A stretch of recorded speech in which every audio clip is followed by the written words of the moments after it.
1970s who started to articulate what this is within the parameters of animal rights? Yeah, so I think that there's a lot of literature about this that is, I would say, pretty jargony.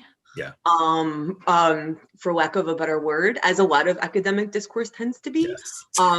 And so I think like one great place to look that I would say would be, so there's like an organization called the Food Empowerment Project, and it was founded by Lauren Ornelas. And it looks at not only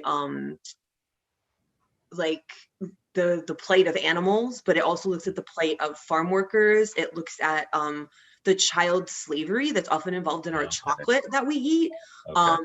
And so I feel like there are a lot of like grassroots on the ground organizations who are making these connections.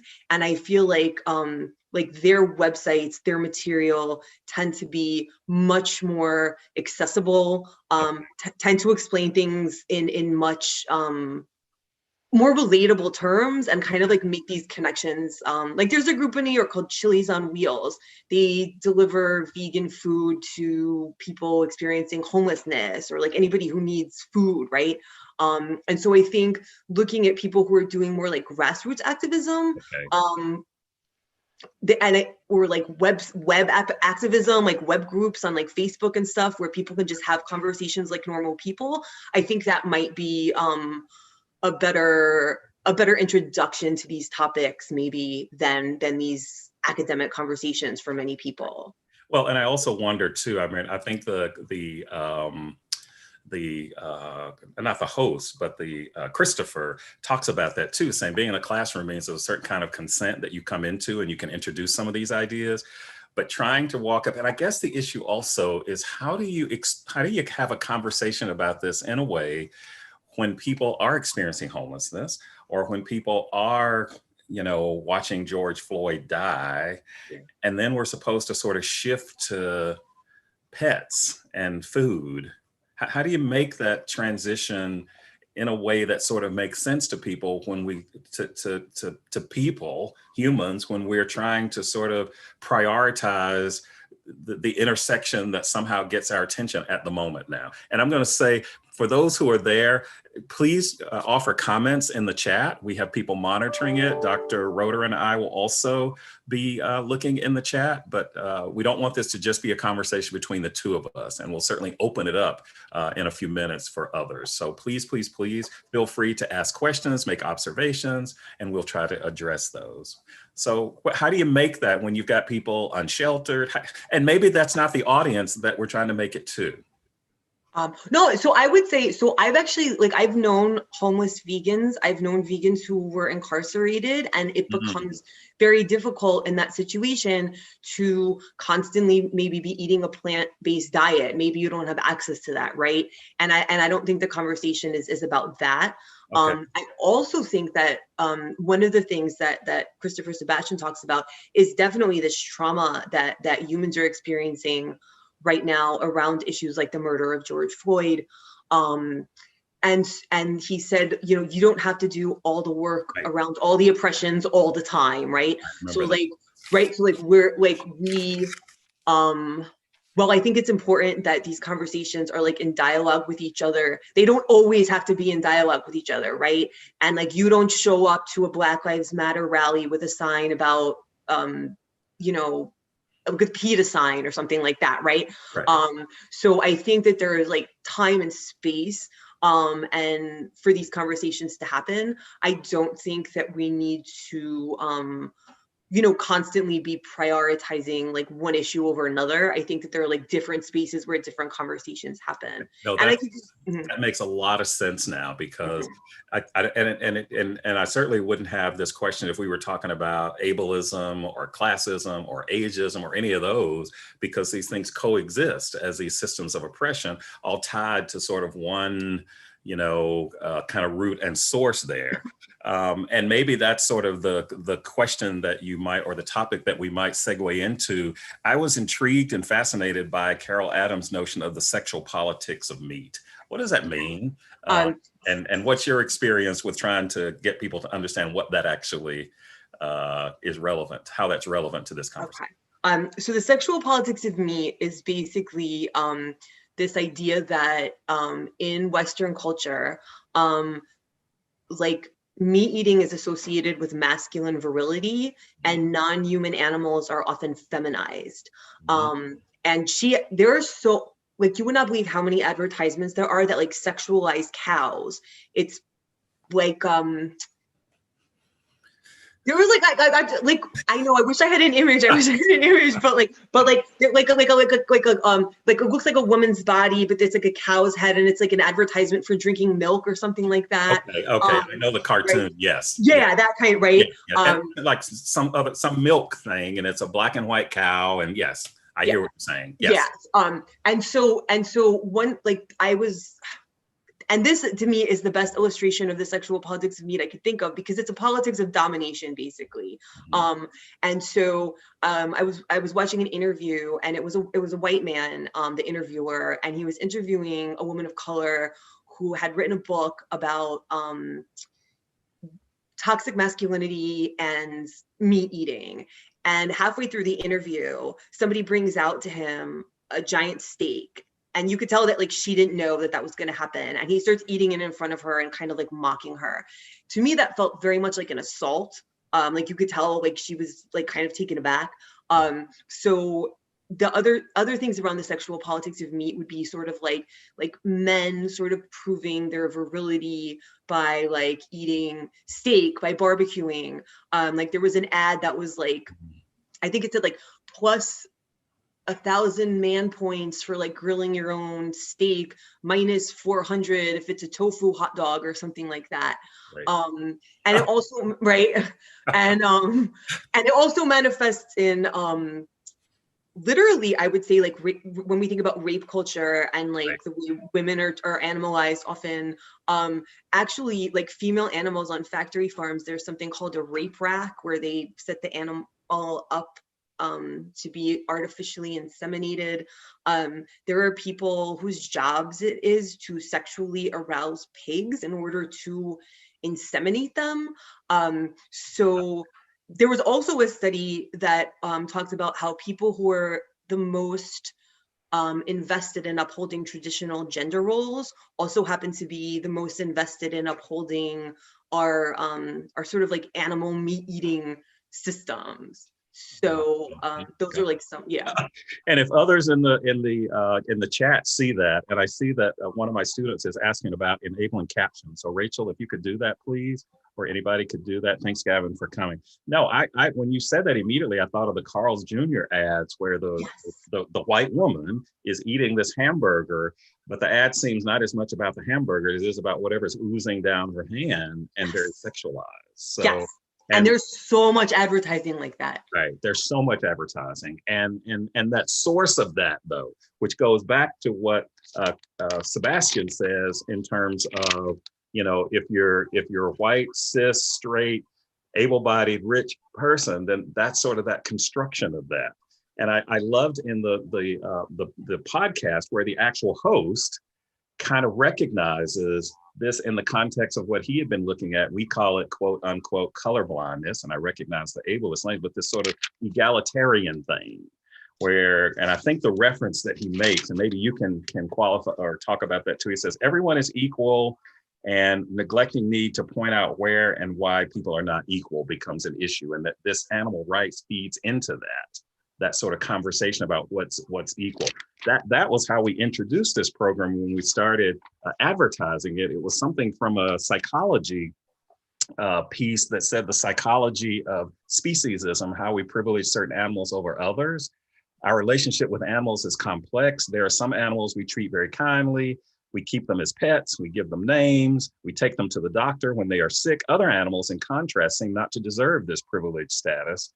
And we use them as objects of human consumption, trade, involuntary experimental subjects, industrial equipment, or sources of entertainment. And we can also talk about what you just said, which is the sexualization of that. Right. And I'm thinking, you know, even the trophies, when we talk about trophies that you from your hunting, and we talk about trophy wives, you know, trophy companions, all of that seems to fit. I also like the fact that he talks about a very and I was about to say human moment, a Mhm. a very compassionate moment when he meets this author and at this Seattle conference, and Yeah, was like apologizing because he wasn't like where he thought he was. But somehow she sort of said, well, I'm glad that you're where you are now. And exactly. that's where we should be, rather than me trying to beat myself over the head because I hadn't thought about this, because I didn't know. Exactly. Now I know, and I will bring that to these conversations as we talk about them. Uh, the sort of the other point on our conversation list here is connecting animal rights with capitalism and consumerism. Hmm. Seems to be its own idea. So do you want to sort of take the lead on sort of telling us how we have to make those conversations connect? Yeah, so I would say somebody who does an amazing job about this, unsurprisingly, is Angela Davis, Okay. who talks about the way that capitalism conceals violence, right? And like price tags conceal violence. And so many people, when they're eating like a piece of chicken, right, or like a piece of steak, they don't realize all of the suffering that kind of like went into that. Um, and so another interesting point that I've been thinking about is that, historically, most diets outside of Western Europe have been more plant-based, and meat has usually been considered like almost like a luxury item. And they've done like excavations on like mummies in like Peru and stuff, and they found this in like many cultures across the world. So what I kind of think about in the United States right now is that the idea that anybody can go to like Arby's and like you can get like a steak for like $1. I mean, I've never been there. I don't know. But Right. like that idea, it's like, well, that's weird because like it shouldn't be that cheap, right? Like what kind of torture is happening behind the scenes in order to make this? Right. Excuse me. 1 second.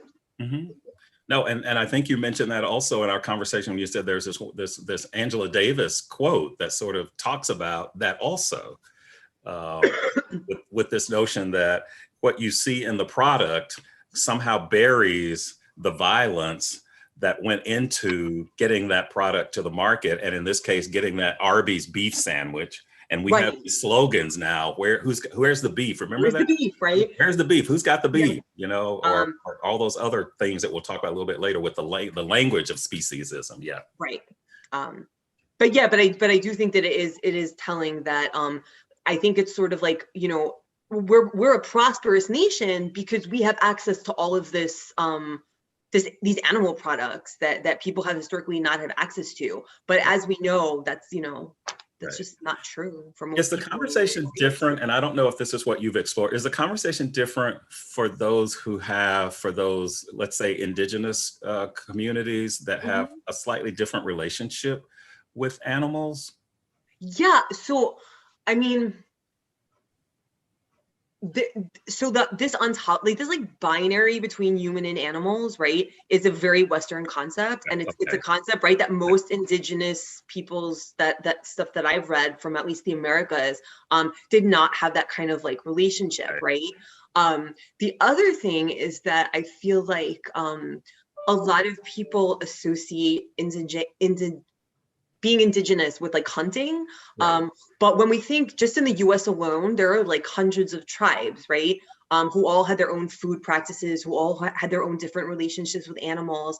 And so I think that like I've heard from some indigenous vegans who get kind of angry with the idea that um like like colonizers want to sort of make them seem like they're a monolithic people and that like they were hunters and like but a lot of indigenous diets were mainly plant-based. And I think that like a lot of focus gets put on things like an Inuit seal hunt, which is a very rare event that happens like once a year, that PETA has protested, which is a really problematic, right? Like that's where you're going to focus your energy. But I just think those relationships are like really complicated. And so yeah, that's Yeah.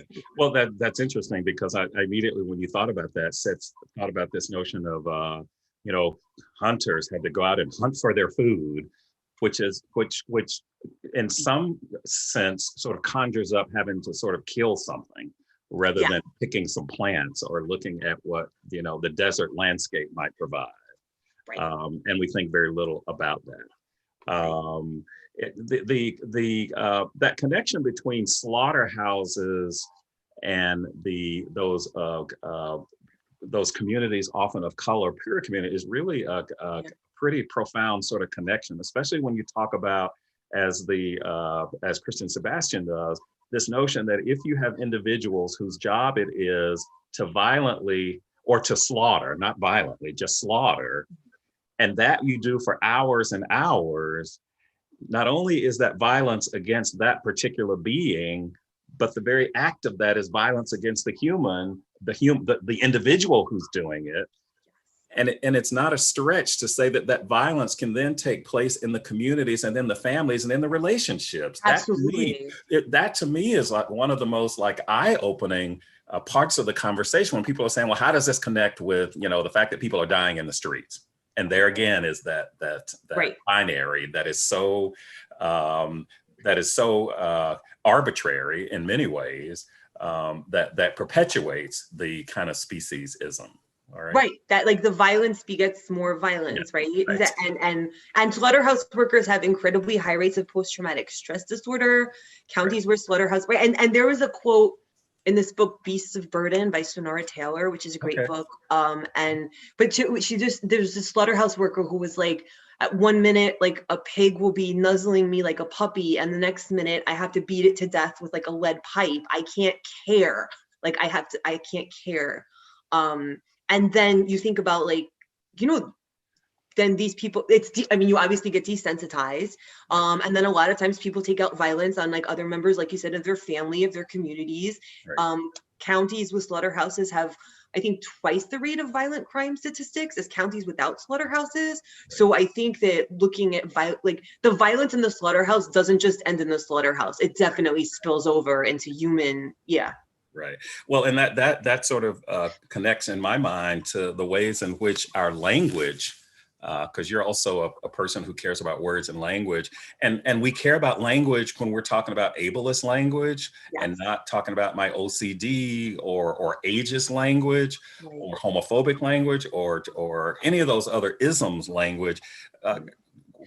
That sort of violence is perpetuated even in the language that we use as cliches now. The kill two birds with one stone, or beat a dead horse, or shooting fish in a barrel. Yeah, that one always really bothered me. Like that's such a But I'm saying, until you stop to think about that, and then the question becomes, what are you supposed to do with that? Well, once you sort of know that, you can't unknow that. And that to me is sort of relevant to any of these other ways that we talk about, and I remember there's one called, take the bull by the horns, let the cat out of the bag, quit cold turkey.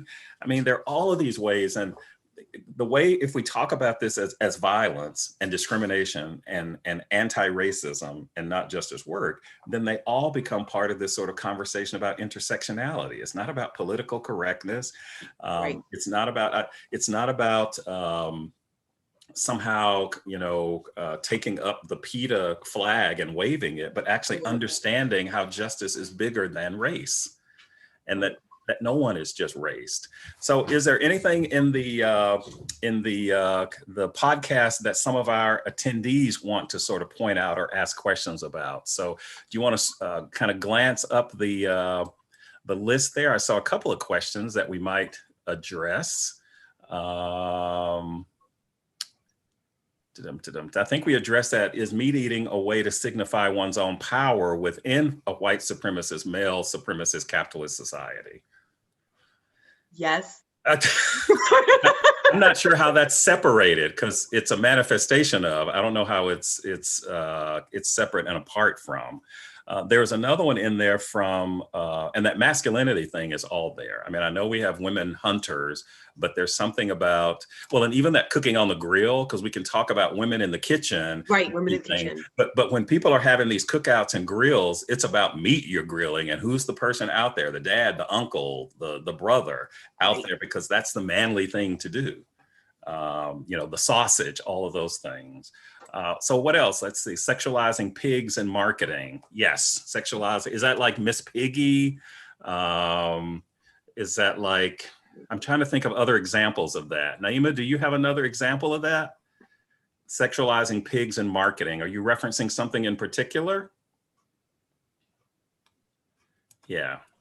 Let's see. Interested as well in the accessibility of good non-meat meals in poor communities and how cheap and obtainable a fast food burger is versus a salad or something vegan. I wonder about solutions or even just ways that should be talked about. Are you able to address that? Yeah, so I actually that's one of the things when Angela Davis talks about like food apartheid in the United States, right? That people are sort of like who live in, I mean, we say food deserts, but it's actually like very deliberate design, right? So like a lot of people use the term like food apartheid as something more institutionalized. Mhm. But the fact that often your cheapest options are going to be non-human animals. And so I think that the sort of groups I mentioned before, like the Food Empowerment Project, Chili's on Wheels, but also like community gardening movements. In a lot of areas, it's illegal to grow your own food. So like you can have a lawn, but you can't grow like food on your lawn. You can't grow like crops on your lawn. And so I think, and if you think about all of the land that's being used to raise these cows, that's why it's so cheap, right? If we start dismantling animal agriculture, like big scale animal agriculture, I think that's going to give, we have enough food for people. We're just feeding it to animals, and then feeding people those animals is kind of the issue. Awesome. Yeah. Yeah. Well, that also connects me to a point that is made in the podcast. It says something, you know, when we talk about racism is bad, it's sort of a distinction between anti-racist and non-racist. Right. And so whether or not good people, you know, I often hear now in the work that I do, it's like, well, I don't use the N-word. I don't do, you know, draw swastikas. I don't lynch people. I go to bed at night and I've not done anything that was racist, which constitutes non-racist. And he makes it, Sebastian makes an interesting connection between that and animal exploitation. You know, you know, I love animals and only bad people hurt animals. So society has built this kind of, you know, mythology that because you don't hurt animals and you're still eating your hamburger or your beef patty, then you may actually be participating in the exploitation of that. You want to elaborate on that a little more? Yeah, so like if we think about white supremacy as not an act of individual white people thinking that they're right, but like this historic and institutional system, right? That's where people of color and their environments have been exploited to maintain white power and white privilege, right? I think we can think in a similar way kind of about the way that speciesism, it's not like about you going out and killing animals for fun or like torturing animals for fun, right? But we're all implicated in this system. So like as a white person, I have to think about how I'm implicated in white supremacy, right? How it benefits me. And I think that as a human, I also want to think about how I'm implicated in speciesism and the way I walk through the world that's designed for me as a human being, you know, is very different than the way most non-human animals experience the world. You know, the way that this came about is that, you know, I'm editing this global social justice volume, and I was looking for all of these, what I think are more imaginative, interesting perspectives on social justice. So you wrote this essay on anti-speciesism, and I came to it with all kinds of suspicion and just ready to just say, why are you writing about this? And the more I read your essay, the more convinced I became about it. So somebody in the chat asked, well, how does this go over in a classroom? Because one of the things that was asked in your essay, even though you say I'm not advocating for this, the very fact that you're talking about it on some level becomes advocacy for it. So do you want to sort of tease that out about, yes, the classroom is a place of consent, but it's also a place where we sort of advocate for certain kinds of values and perspectives. Right. And so I definitely, I want to say that every classroom is a politicized space, right? And every teacher has power, no matter how hard we want to talk about like how we have a flipped classroom or whatever. Yes. So I would say for my, like, I do talk, you know, I've mentioned to students that I'm vegan, and at the end of the semester when we have celebrations, I always bring all vegan food. But one thing I do, I think, in my class to sort of like mitigate against, not that I don't want people to be vegan. I would love it if more people were vegan. But students like design their own projects in my class, and they design their own assessments. So like they design their own rubrics. And so I really try to make it like, please don't mimic my values. Like I want us to be having dialogue and having conversation. Now, once in a while, I have vegan students and they choose to write about this and it comes into our conversations, but other students write about anti-racism or the Me Too movement. And so in my particular class that I teach, which is first year writing, it's definitely not a curriculum like Christopher Sebastian's where I'm doing this as like a topic. Right. It's just sort of something that can like sometimes be present. Right. But I do think about from K through 12, all the way through graduate school, the way that if we embody anti-speciesist values, like how we can bring that into the classroom, whether we're teaching science or history, you know what I mean? Like, I think there are ways of doing that the same way we can do that with work around like anti-racism or anti-misogyny. Right. Well, but how would that sort of involve? I mean, many of us grew up, you know, in those biology classes where we were dissecting frogs and pigs and I mean, what is the alternative to sort of that sort of innovation and movement in the interest of medicine? So I would say in the sciences, in like science classrooms, there are like virtual dissection software now. There are models that you can use without actually using the corpses of animals. You know, so I think that like I just remember being in high school and really being anti-dissection. And I had one teacher who really tried to force me to do it. And I had another who was like, you can write a paper about animal rights instead. And I thought that was a really great pedagogical moment that always stuck with me. But I think there are alternatives to dissection, and I do not think that science is ever really being furthered by like scalpel wielding high school students.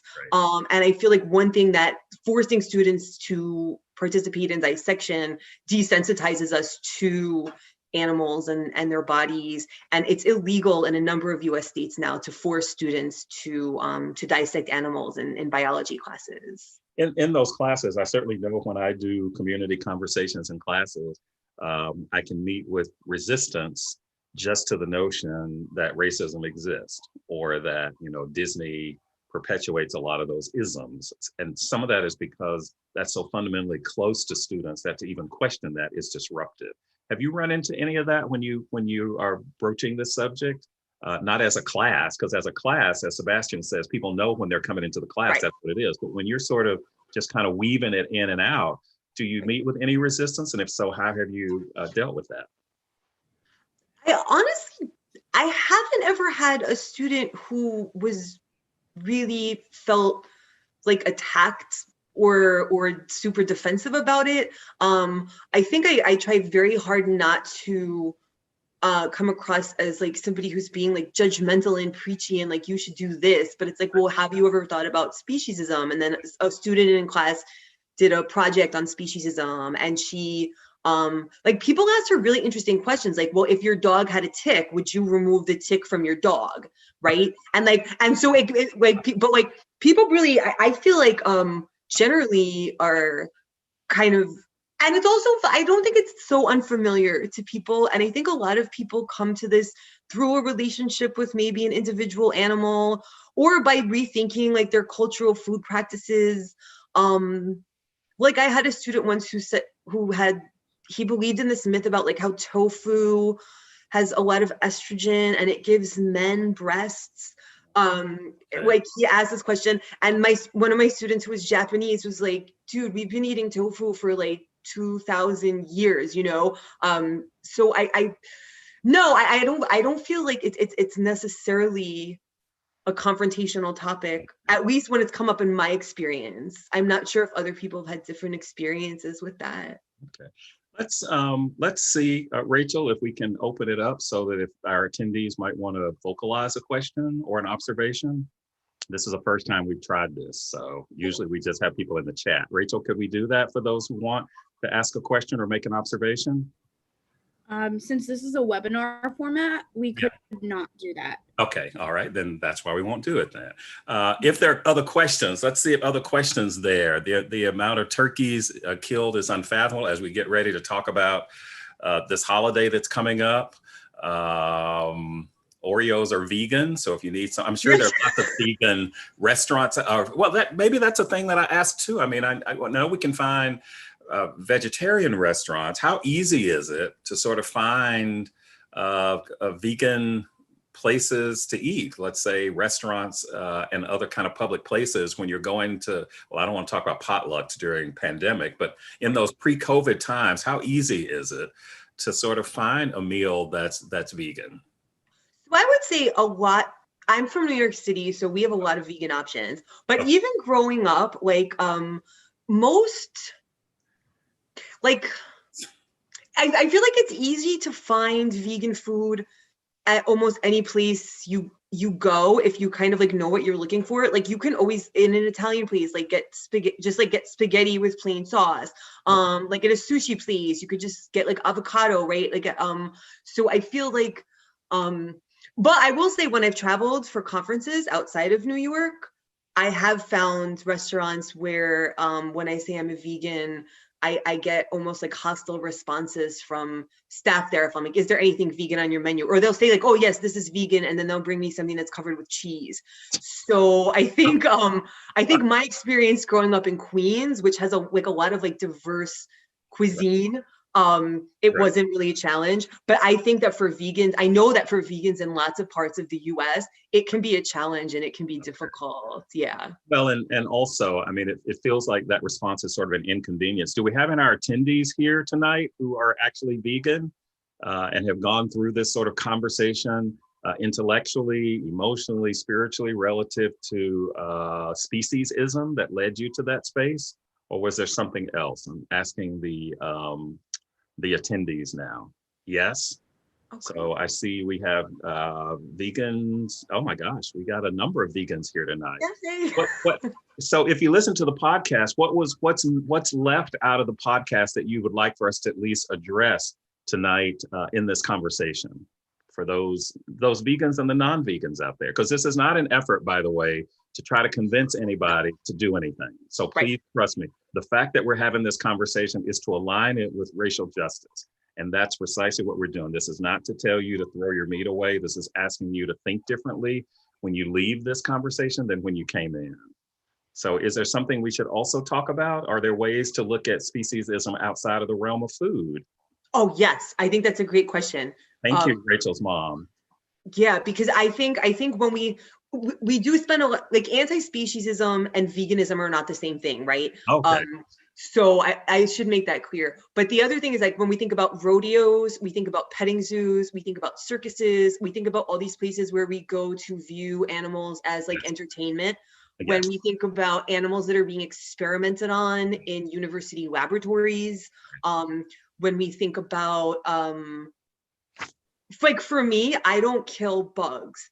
And I know that's kind of weird, and like if I see a bee like drowning in a lake, which happened to me this summer, like I save it, I put it on my sunglasses and so also our food, like where our our clothes comes from, like that's a vegan thing. I mean, that's an anti-speciesist thing, thinking about using animals to create a lot of like inanimate objects that surround us. So I think speciesism is a much larger conversation than food. I think it involves like all the ways that we use and abuse and exploit animals. And whether it's about clothing, it's about things that you wear, things that other things are made out of, furniture, and down pillows. Like there's so many examples. Yeah. And that's why this conversation initially began as this is beyond PETA. So this is much bigger conversation. And we'll be providing a number of resources for folks and a follow-up email. I guess your biggest takeaway then for those who are entering this conversation might be, it's not your biggest takeaway, but your biggest sort of kind of point that you'd want to drive home in not only for those who are for those who are coming for the first time, but also those who have been sort of with this aware of this. What would be some of like a major thing for you that you'd want to sort of send people with from your perspective as one who is doing research and has done research? Is there like a central thing that is sort of critical to this conversation that we're having that you want people to make sure that they think about, talk about, mull over, of all the research that you're doing in this arena?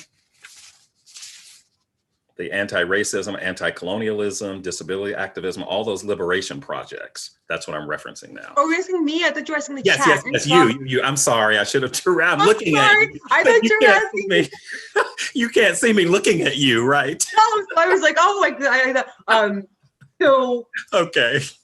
All right. So thank you for that laugh. Right. Okay. So, I guess I would say the biggest take would be the idea of like aspirational humanity and sort of like, right, and sort of maybe like moving our conversations about justice away from being treated like human beings, no matter where we're coming from. Like as women who are called pieces of meat, as like people with disabilities who have been called names like animals, right? As they, anybody who has sort of been animalized, as you talked about, that like there are ways that we can sort of maybe think about that outside the realm of humanity. And we can talk about justice and we can talk about empathy and we can talk about ethics without necessarily that sort of being like the ending point, like all humans are equal. Because as long as we've got that idea of the animal as somehow inferior at the bottom, I don't think we're ever really going to be able to address, like completely eradicate other oppressions and other forms. Well, and that's a big paradigm shift for me and so many, especially when I approach this conversation, as I said, with suspicion and this notion that, you know, I know about American slavery and how humans were treated like chattel and breeders. And then I know about the civil rights movement and the poor people's movement where, you know, Black men were wearing these sandwich boards that said, I am a man. That's a whole pattern of having to sort of rethink that, not necessarily to deny its existence, but to sort of rethink and complicate that. Right. And that can be a challenge for folks, especially if you start thinking of this in terms of the hierarchy. And, you know, I don't think anybody would sort of challenge that notion that humans are animals also. Right. I mean, I know there was somebody in my circle that talked about, you know, human people's behavior when it comes to sexual violence also happens in the dolphin world. Yeah. Well, there are not many things that happen that really separate, you know, people from separate humans, except what we construct it as. And I remember, you know, when it came to the language, there was something that I read that says, well, you know, you don't have to care about this just because you're not intimately connected with an animal.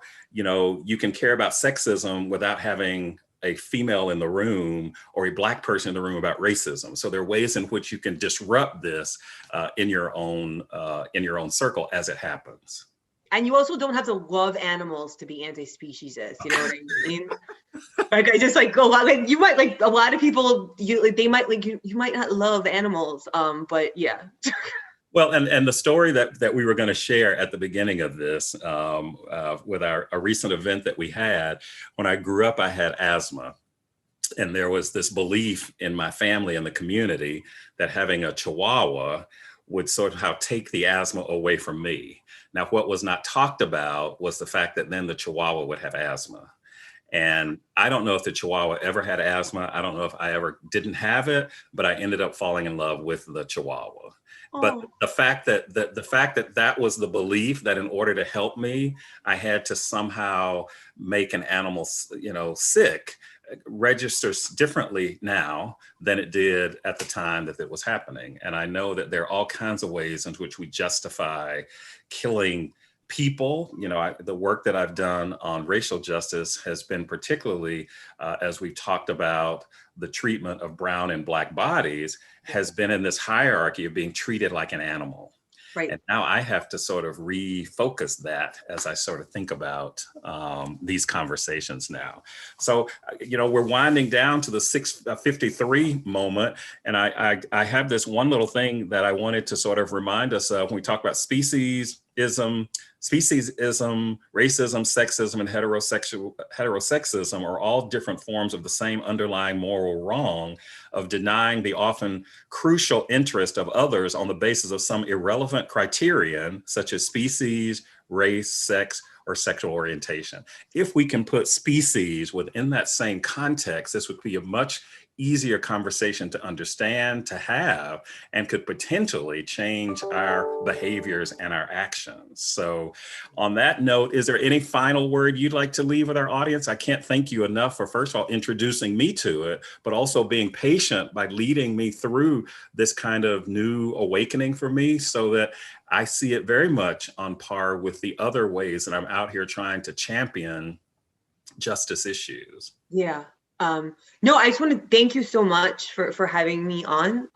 And thank you so much for, I wasn't able to see all the comments in the chat, but it looked like people were having a really interesting conversation. So I hope I can read through that later. Yes. And I know, I think you said, so we have a list of resources, right, that we're going to send out to people. We send a list of resources to those who registered, whether you were able to attend or not. And those resources, you have already included some of the books. If there are a couple of the others that you'd like to just sort of mention now, but we will give them the biographical stuff that you gave. If there's some that are like, if you're coming to this conversation for the first time or want to move, here are some, critical 2 or 3 that I would recommend. You want to? Yeah. And I would also, I think, try to send some links to some of those organizations I talked about, like Food Empowerment Project, like things actually like on the ground, kind of like stuff that's happening where I think people can maybe get involved, even if you don't necessarily want to read like a 400-page book about, you know what I mean? So I just definitely want to make sure we include, I'll add some more of those to the resource list. Yeah. Well, thank you so much. It's 6:55, and I just want to remind people that we have these conversations all the time. Our podcast club started this past summer when we sort of pivoted in the spring to virtual. And our podcast club is much like a film club and a book club. And the idea is to listen to the podcast and then come have a facilitated conversation. And I'm delighted that I made a new colleague and a new friend here. And I can't wait to read your revised essay on anti-speciesism, because it fundamentally has to be there in a conversation about social justice. So thank you for spending time with us. I know that it is 3 hours later there. Is that correct in New York? Yeah, it's 10 o'clock here now, yeah. So we want to make sure that we not take up more of your time. I thank all of you for coming, and please give us feedback as you sign off, because the feedback helps us be better and also helps us sort of determine what some of our new conversations will be about. We have, I believe, a couple of conversations left for the semester. I know one is on environmental justice and Indigenous communities. And we are already preparing for the spring. And we've got topics like toxic positivity. We've got some film screenings with our partnership with PBS. And they'll all be virtual, because until we can get COVID behind us in a comfortable, safe space, we're all going to be visiting via Zoom and our Brady Bunch style here. So thank you again for coming, and thank you all. And if some of those questions weren't answered in the Zoom, in the chat tonight, we will make sure that we get those to Dr. Roeder, and maybe she can respond to them, and then we'll pass those on to you. Is there a website or anything in terms of what people might look for in terms of your work if they want to explore more of what you're doing relative to?